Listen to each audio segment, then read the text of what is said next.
Oprește-te. Înainte să derulezi mai departe, lasă acest moment să se așeze. Nu sări, nu grăbi. Rămâi o secundă exact acolo unde ești, pentru că ceea ce urmează nu a ajuns la tine din greșeală. Ai dus în tăcere lucruri pe care nimeni din jurul tău nu le va înțelege vreodată.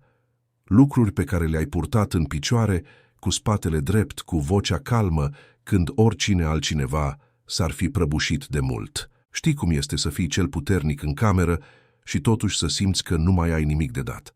Știi cum este să zâmbești și să spui că ești bine, în timp ce înăuntru ceva tace cu un fel de oboseală pe care cuvintele nu o pot cuprinde. Ai ales să nu explodezi. Ai ales să nu cedezi. Și ai plătit un preț pentru alegerea aceea, un preț pe care nimeni nu l-a văzut. Azi dimineață, înainte să deschizi ochii, cineva s-a trezit cu numele tău pe inimă. Nu știai. Nu i-ai cerut. Dar acel cineva s-a dus direct la tron și a mijlocit pentru tine. Cu lacrimi, cu stăruință, cu certitudinea că tu ai nevoie de acoperire cerească chiar în ziua aceasta. Există o rețea de rugăciune în jurul tău pe care ochii tăi nu o văd, dar al cărei efect îl simți în momentele când nu mai înțelegi cum ai rezistat. Nu ai ajuns la acest mesaj printr-un algoritm. Cerul ți-a adresat ceva, marcat ca privat, sigilat cu numele tău, și azi este ziua să-l deschizi. Ești ales pentru acest moment. Nu în sensul că ești mai bun decât alții, ci în sensul că Dumnezeu are o adresă precisă și o știe pe a ta. Rămâi, primește. Dacă ceea ce ai auzit până acum a atins ceva real în tine, ceva ce nu ai putut numi, dar ai simțit, lasă un semn mai jos, o cruce, un amin, un da, nu pentru mine, ci ca un act de înregistrare a faptului că ești prezent, că ești real, că rugăciunea aceea de dimineață te-a găsit. Alesul adevărat știe să primească înainte să dea mai departe. Există un om în Scripturi care a făcut exact ce faci tu în zilele de criză. A luptat cu tot ce a avut. A câștigat bătălia. Și, imediat după victorie, s-a prăbușit sub un ienupăr în deșert și a cerut să moară. Ilie nu a pretins că este bine. Nu a construit o față. A spus adevărul direct: este de ajuns, Doamne, sunt terminat. Și exact acolo, în acel punct de epuizare completă, nu a venit un reproș, nu a venit o lecție. A venit un înger care l-a atins și i-a spus ceva incredibil de simplu: scoală-te și mănâncă, pentru că drumul ce-ți mai rămâne este prea lung pentru tine. Nu te-am chemat să mori de oboseală. Te-am chemat să mergi mai departe, hai să mâncăm. Dumnezeu nu a tratat epuizarea lui Ilie cu teologie. A tratat-o cu pâine și apă rece. A tratat-o cu atingere și somn. A tratat-o cu umanitate. Acum înțelegi de ce ai ajuns la acest mesaj, pentru că și tu ai nevoie să auzi că nu ești în minus față de Dumnezeu, pentru că ești obosit, ești alesul și alesul are dreptul să fie epuizat după bătălie. Ceea ce urmează nu este o motivație. Este un instrument concret pentru noaptea asta.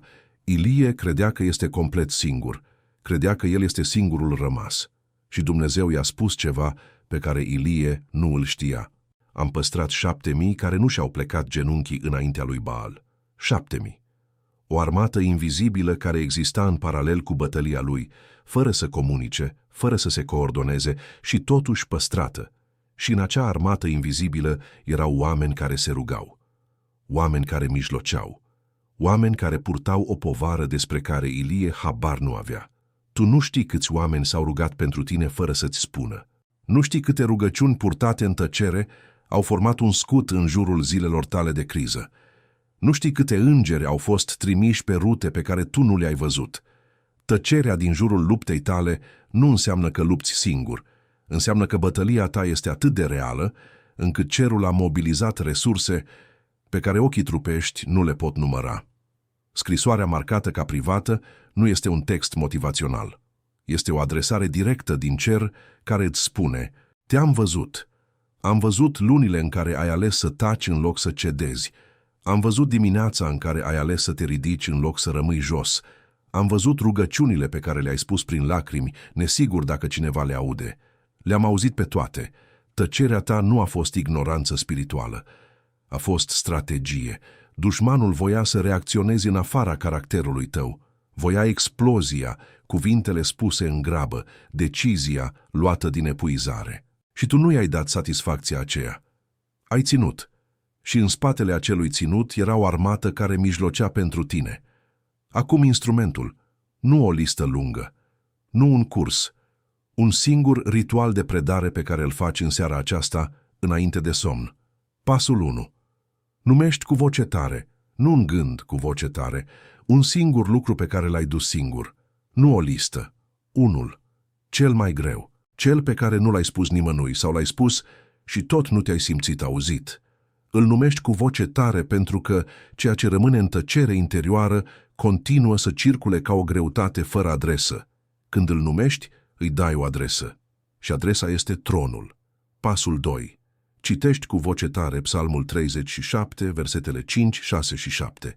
Nu ca devoțional de seară, ca act formal de predare. Cuvintele sunt acestea. Încredințează-ți calea Domnului, bazează-te pe El și El va lucra.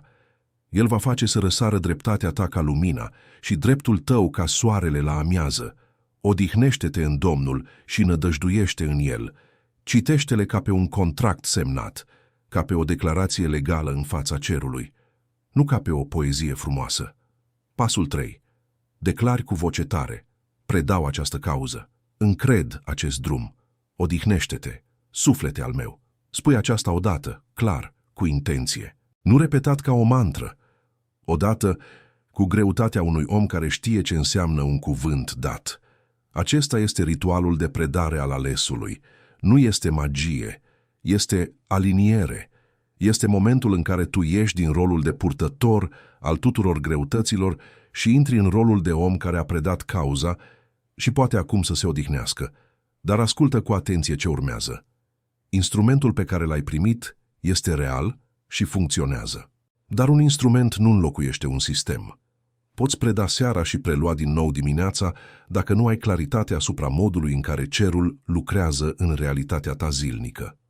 Poți trăi ani întregi în ciclul ăsta, predare, preluare, predare, preluare, fără să avansezi cu adevărat. Nu ai nevoie de mai multă putere ca să reziști. Ai nevoie de înțelepciune ca să primești ceea ce cerul a trimis deja pentru tine. Era de a lupta singur, s-a terminat. Nu pentru că bătăliile s-au terminat, ci pentru că ai fost înaintat. Alesul care supraviețuiește bătăliei nu rămâne în mod de supraviețuire toată viața. Este chemat să guverneze cu discernământ, să recunoască proviziile cerești când ajung, să primească îndrumarea înainte ca situația să devină criză. Există o diferență uriașă între cel care reacționează la viață și cel care răspunde la viață. Înțelepciunea este ceea ce umple distanța dintre cele două. Există un ghid numit Codul lui Solomon, o înțelepciune aplicată, practică, structurată, exact pentru cei care au ieșit din supraviețuire și sunt gata să intre în guvernare. Dacă vrei să continui de unde am ajuns azi, vei găsi primul pas în comentariul fixat de mai jos. Nu îți cer să decizi nimic acum, îți cer să citești. Și dacă ceea ce citești rezonează cu locul în care te afli, vei ști ce să faci. Înainte să închei, mai am un singur lucru de spus. Ești alesul. Nu în sensul că nimeni altcineva nu contează, ci în sensul că Dumnezeu a ales să te caute exact pe tine în ziua aceasta, prin mesajul acesta. Și dacă ai ajuns până aici, înseamnă că ai primit. Acum pune în comentariu 4 cuvinte, știu cine sunt, și adaugă orașul sau județul tău. Nu pentru o statistică, ci pentru că declarația identității tale în public are o putere pe care declarația în tăcere nu o are. Alesul care știe cine este nu se ascunde. Și dacă mesajul acesta a atins pe cineva în cercul tău, un om pe care îl știi că luptă în tăcere, că duce în picioare ceea ce l-ar fi doborât pe altul, trimite-l. Nu cu un comentariu lung, fără explicații, doar trimite-l. Lasă cerul să facă restul. Codul lui Solomon te așteaptă în comentariul fixat. Informația este acolo, fereastra este deschisă. Tu alegi când intri, că înțelepciunea de sus să fie pământul pe care calci azi, că sufletul tău să găsească odihna pe care a câștigat-o. Până la următoarea întâlnire.